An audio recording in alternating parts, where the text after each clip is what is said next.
O guys, magandang tanghali sa inyong lahat. So punta tayo ngayon ng kasi nandun yung kubo ni Papa.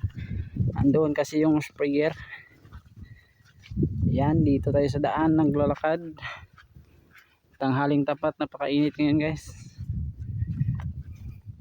Kasi andoon yung sprayer ni Papa. Kasi mag-spray ako ng ampalaya mamaya o bukas ng umaga.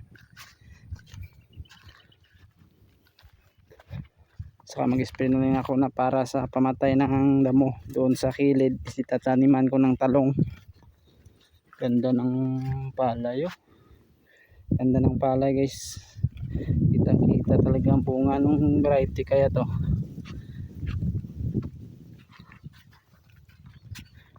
Tingnan natin. Tingnan nyo guys, kita nyo guys, napakaganda talaga. Ano kayang variety ito? Wow. Saan man yung humaya bro? Nagbuog uhay.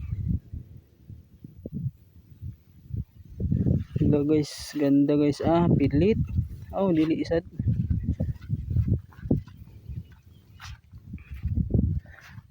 Ganda. Ganda ng puwalay guys, oh.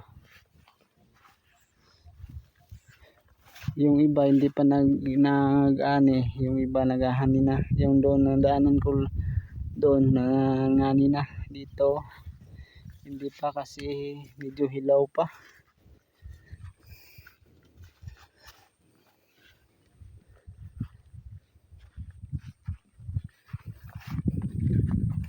Grabe yung daan guys, oh. Ang lalim. Kasi ngayong buwan na to, ito talaga ang ting harvest ng palay dito sa amin. Hanggang November, October, tunga sa October, November. Hanggang November, first week sa November, ubos na ito lahat. Puas na. Yun, may una na nag-harvest, kunti-kunti pa naman, hindi pa naman full volume ang harvest. Yan, makikita nyo naman na hindi pa masyadong hinog yung iba. Yung iba medyo mirong hinog, so pa kunti-kunti pa rin. Yun, may nag-aani na doon sa unahan, may nag-aani na rin doon nakikita nyo, doon may nag-aani rin.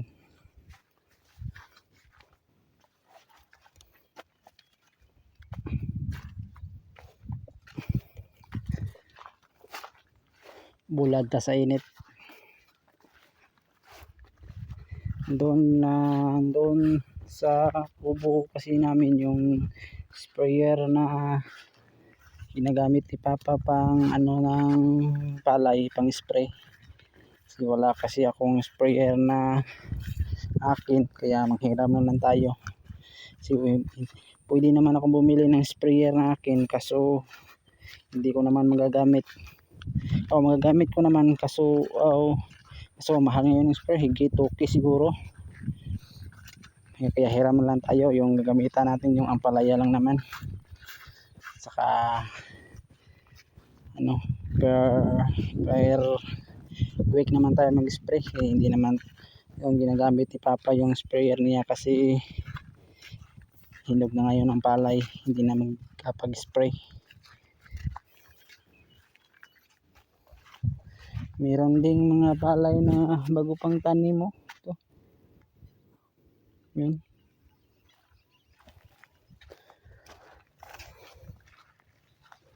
Ini talaga.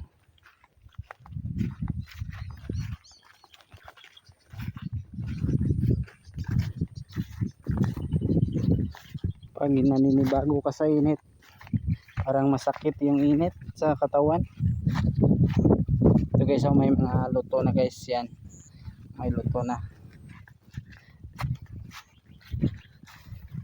Nanibago ako sa init kasi tagal-tagal din tayong hindi nagpapainit. Doon lang tayo sa tangkalan, laging sumisilong.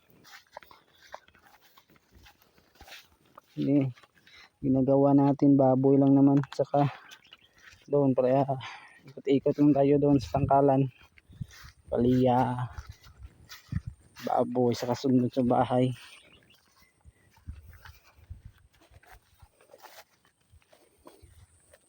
Grabe na talaga ang daan dito, pero pag March saka April tutuyo talaga to. Yan, magiging alikabok din yan. Ayan. Alam nyo guys, marami pala dito ano guys, yung sili-sili. Yung sili-sili. Dito, yan. May mga sili-sili yan. Marami dito sa aming nangunguryente ng sili-sili.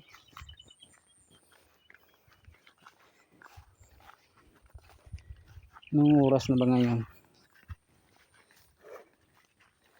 Yan dati ang ibon na yan na kulay puti yan. Yan dati yan. Nandito pa kami nakatira sa may gilid ng bundok. Yan, kasi mayroon kaming iskopita.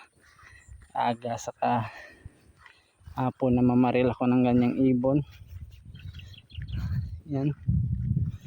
So hindi ko talaga matatamaan. Kasi ang ano yan, ang idlas. Uwi na yung mag-harvest guys.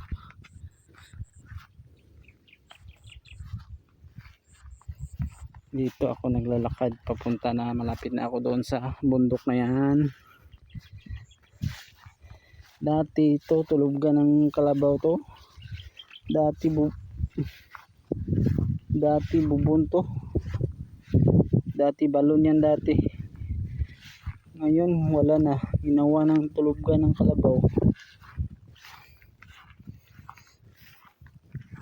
Ganda ng bundok. Alam nyo guys, 3 araw na kasi dito sa amin na walang ulan, kaya kita nyo ang langit kulay blue talaga. Walang mga ulap-ulap na yung parang bumagsak, wala. Andoon kasi yung bahay o tangkalan ko, yun sa may kakahuyan na yan. Nandyan yung tangkalan. Dami yung tulabong guys, oh. Yung puti na ano, puting ibon.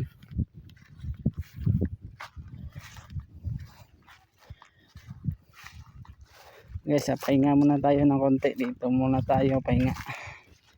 Si may kahoy dito. Landong.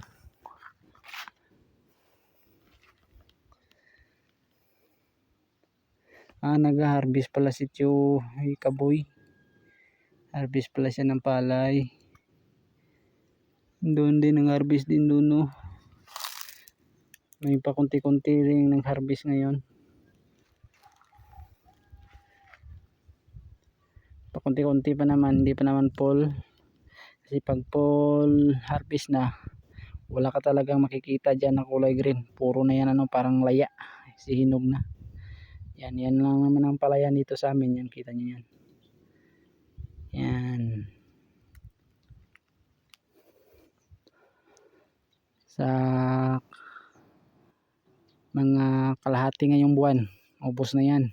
O mga first week sa November, wala na yan. Tsamba natin pag nag-harvest na ng palay. Kasi yung ipa, o yung darak, yung ipa, tahop dito sa amin, tawag dito sa amin tahop.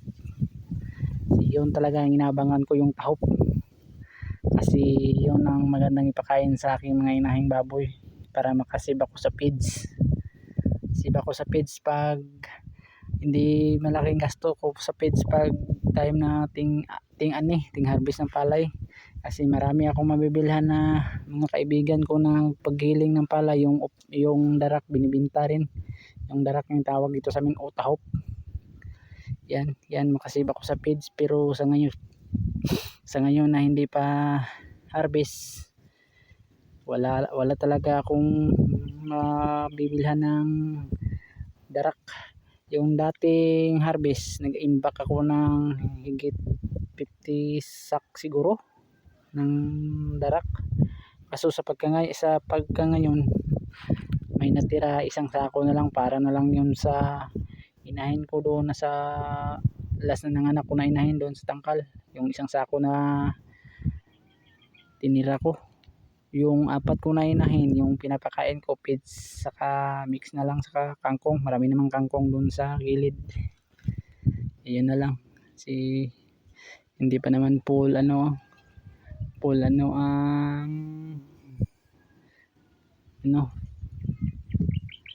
umay for harvest.